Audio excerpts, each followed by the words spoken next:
As a society, we are becoming increasingly lazier in choosing the path of least resistance for the simplest of tasks. Simply critically thinking through issues has become too much work in a time where everything is a tap or a press away. These can be considered positives as society has access to the largest database of information and people can get around quicker and easier than ever. Still, the negatives of these activities shouldn't be ignored. Although they can make life easier or more comfortable, the impacts that these comforts have on the planet and future generations are destructive.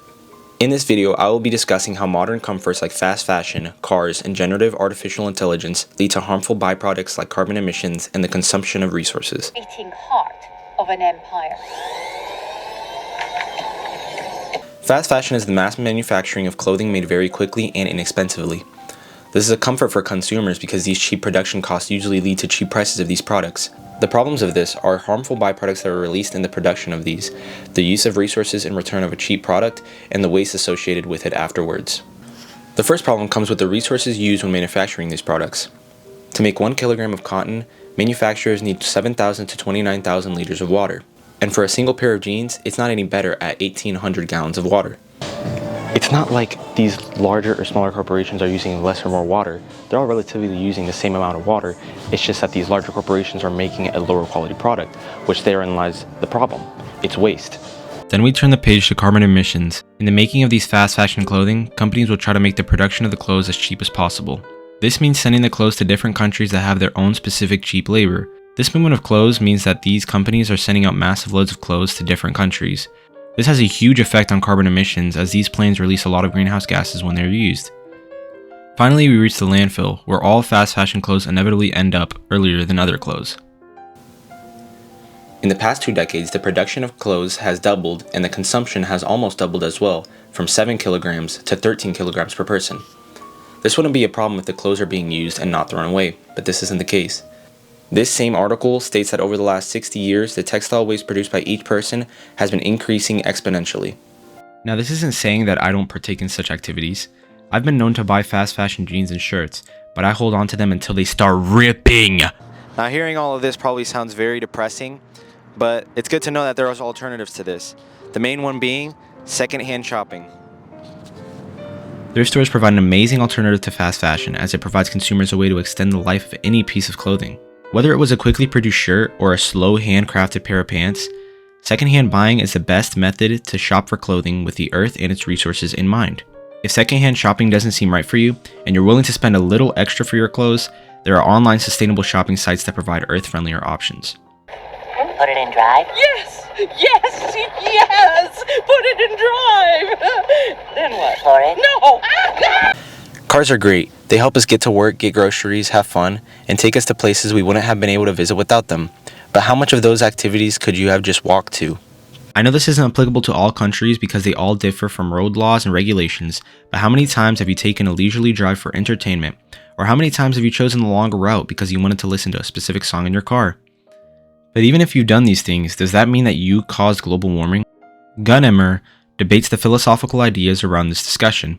He brings up the counterfactual analysis of causation, where C causing E means that if C would not have occurred, E would not have occurred. Although, he says that we should avoid this type of thinking in this case because of the context in the scientifical global warming sense. This means that we should try to refrain from having a leisure drive because that in itself causes global warming. Researchers conducted an experiment on opossums in car-dense and building-dense cities.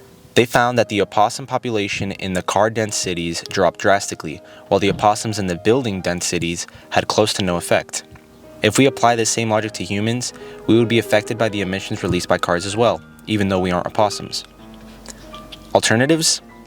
Walking, taking public transit, and carpooling are all ways that you could cut down your carbon footprint in this aspect. Walking is the most earth-friendly way to get around. Taking public transit and carpooling are both great as well. This video isn't to make you feel upset or guilty about your daily activities. The goal of this is to balance out comfort and sustainability. Even carpooling just once or twice a week when you wanted to drive alone makes a difference in the planet's future health. It's because, unlike you, he's a good businessman. Well, if it isn't the wind beneath my wings. What is generative artificial intelligence, or AI? Generative AI is a type of artificial intelligence that takes in data and generates responses based on given prompts. Large language models, or LLMs, are a subtype of this that are trained on a huge amount of data that can then be referenced to when asked. This type of AI can respond to prompts in a very human-like manner, the most common example being ChatGPT. A search engine is a program that gives the user websites from a database based on the key terms provided. Both of these question answering tools need large databases. The difference comes with the human-like responses. Large language models, like the name suggests, are trained on large amounts of written text on the internet to form responses that sound very lifelike. To understand the prompts, LLMs use deep learning to think and respond accordingly. This takes a lot of energy. So much energy that this ever-expanding resource can't run on sustainable energy sources. With the rate at which it's expanding, sustainable energy sources wouldn't be enough to uphold the energy requirements for these databases. Some databases needing so much energy that they use diesel-based generators to protect the energy grid. These generative AI tools can emit the same carbon emission as 400 to 800 houses. Not only do they need a ton of electricity, but they use a ton of water as well. Water is needed to protect these databases from overheating, so they send water through the tubes of their processors to cool them down, some using so much water that they strain local water supplies. Alternatives? Use search engines or cut down your use of large language models. Yes, common search engines also use large databases, but they don't use large language models to talk back to you, making the carbon emissions released lower. In comparison, ChatGPT emits 4.14 grams of carbon per response, while Google only emits 3.85 grams for 2 web searches. While LLMs might seem more personal or interesting to use, the resources used by them and the negative effects it has on the planet is not worth it. This topic is important to me because the effects of these comforts can alter our entire planet. With these carbon emissions, the overall temperature of the Earth gets hotter because these gases trap heat. This can make water easier to evaporate, causing a drought, or water to expand, causing sea levels to rise. We should make it a habit to prolong life on Earth. Long-termism helps with this.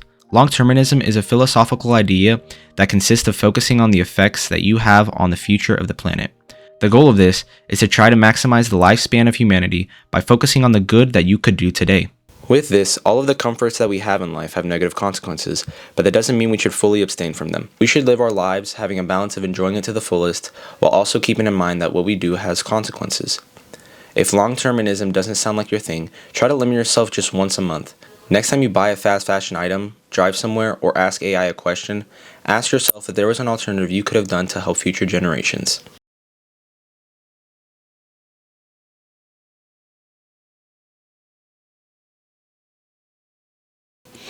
Large language models or LLM. Large language models or LLM has been increasing exponentially. This same article